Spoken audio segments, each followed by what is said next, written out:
जय माता की। आप सभी को नवरात्रों की बहुत बहुत शुभकामनाएं। जैसे कि हम जानते हैं, शास्त्रों के अनुसार दुर्गा के 9 रूपों का वर्णन होता है। उन 9 रूपों की कथा मैं आगे आपको नीचे सुना रही हूँ। पहला नवरात्र में महाकाली की पूजा होती है। एक समय की बात है कि संसार में प्रलय आ गई थी। चारों ओर पानी ही पानी नजर आता था। उस समय भगवान विष्णु की नाभि से कमल की उत्पत्ति हुई।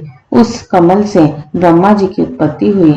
उसके अतिरिक्त भगवान विष्णु के कानों से कुछ मैल निकला था। उस मैल से मधु और कैटभ नाम के 2 राक्षस बने। मधु और कैटभ ने जब चारों ओर देखा तो उन्हें ब्रह्मा जी के अतिरिक्त कुछ भी दिखाई नहीं दिया। वे ब्रह्मा जी को देखकर उन्हें अपना भोजन बनाने के लिए दौड़े। तब ब्रह्मा जी ने भयभीत होकर भगवान विष्णु की स्तुति की। ब्रह्मा जी की स्तुति से विष्णु भगवान की नींद खुल गई और उनकी आंखों में निवास करने वाली महामाया लोप हो गई। भगवान विष्णु के जागते ही मधु और कैटभ उनसे युद्ध करने लगे। कहते हैं यह युद्ध 5000 वर्ष तक चलता रहा। अंत में महामाया ने महाकाली का रूप धारण कर इन दोनों राक्षसों की बुद्धि को बदल दिया। वे दोनों राक्षस भगवान विष्णु से कहने लगे, हम तुम्हारे युद्ध कौशल से बहुत प्रसन्न हैं। तुम जो चाहे वर मांग लो। भगवान विष्णु ने कहा, यदि तुम कुछ देना चाहते हो तो यह वर दो कि दैत्यों का नाश हो। उन्होंने तथास्तु कह दिया। इस प्रकार महाबली दोनों दैत्यों का नाश हो गया। जय हो महाकाली की।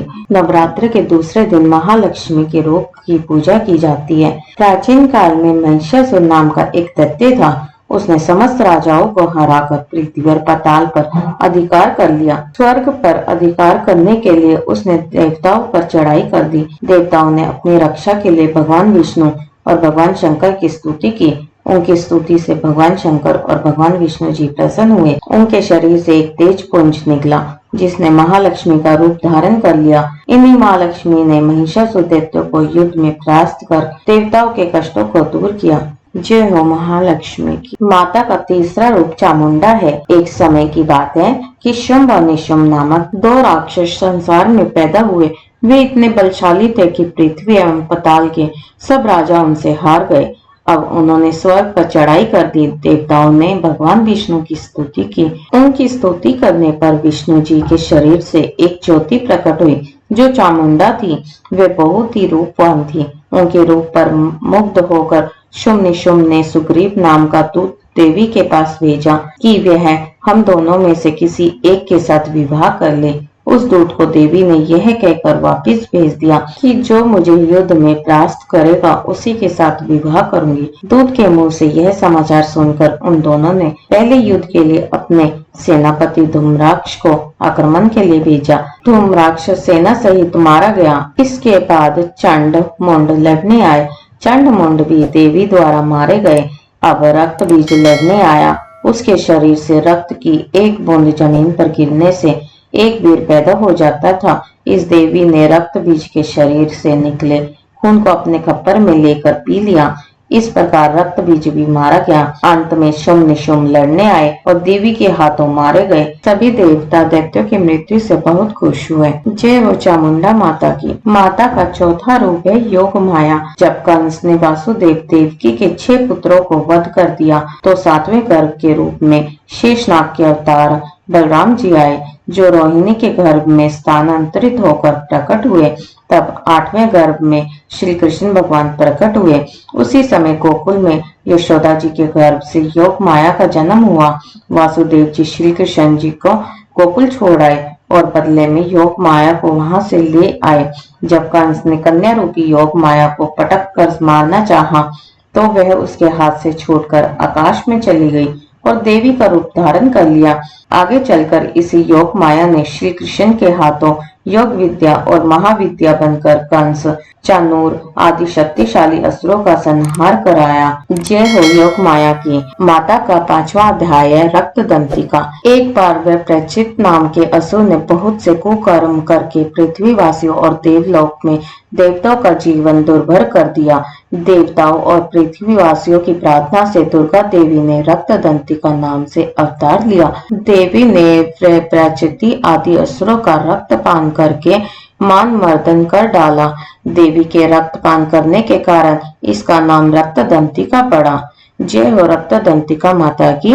माता का छठा रूप है शाकुंभरा देवी। एक समय की बात है कि पृथ्वी पर सूखा पड़ गया। 100 वर्ष तक वर्षा नहीं हुई। चारों ओर सूखे के कारण हाहाकार मच गया। वनस्पति सूख गई। उस समय वर्षा के लिए मुनियों ने मिलकर भगवती देवी की उपासना की। तब मां जगदम्बा ने पृथ्वी पर शाकुंभरी नाम से स्त्री रूप में अवतार लिया और उनकी कृपा से पृथ्वी पर जल की वर्षा हुई। इससे पृथ्वी के समस्त जीव जंतुओं और वनस्पतियों को जीवन दान मिला। जय हो शाकुंभरा माता की। माता का 7वां रूप है श्री दुर्गा देवी। एक बार दुर्गम नाम के एक राक्षस ने अत्याचारों से पृथ्वीवासी, पाताल निवासी एवं देवताओं में हाहाकार मचा दिया। ऐसी विपत्ति के समय में भगवान की शक्ति दुर्गा ने अवतार लिया। दुर्गा ने दुर्गम राक्षस का संहार करके पृथ्वी के रहने वालों तथा देवताओं को इस विपत्ति से छुटकारा दिलाया। दुर्गम राक्षस को मारने के कारण ही तीनों लोकों में इनका नाम दुर्गा देवी प्रसिद्ध हो गया। जय हो माता रानी की। माता का 8वां रूप है ब्राह्मणी।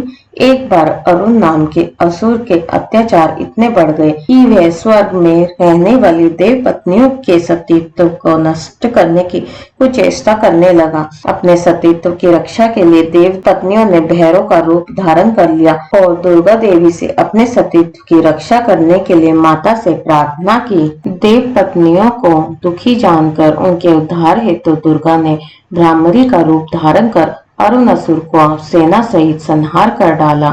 जय हो ब्राह्मणी देवी की। माता का 9वां रूप है चंडिका।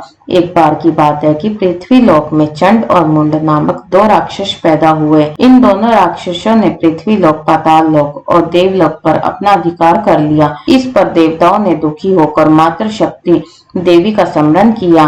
देवताओं की स्तुति से प्रसन्न होकर देवी ने चंड मुंड राक्षसों का विनाश करने के लिए चंडिका के रूप में अवतार लिया और इस तरह चंड मुंड राक्षसों का विनाश हुआ। जय हो चंडिका माता की। तो ये थी हमारे माता के 9 रूपों की कथा। तो यहीं पर हमारी वीडियो समाप्त होती है। आप ये वीडियो को डेली नवरात्रों में सुन सकते हो और रेगुलर भी सुन सकते हो। इससे आपको माता रानी को प्रसन्न करने में सहायता मिलेगी और अपने पुण्यों को बढ़ाने में भी मदद मिलेगी। तो हमारे चैनल पे बने रहिए। इस तरह की वीडियो पाने के लिए हमारे चैनल को लाइक, शेयर एंड सब्सक्राइब जरूर करिए।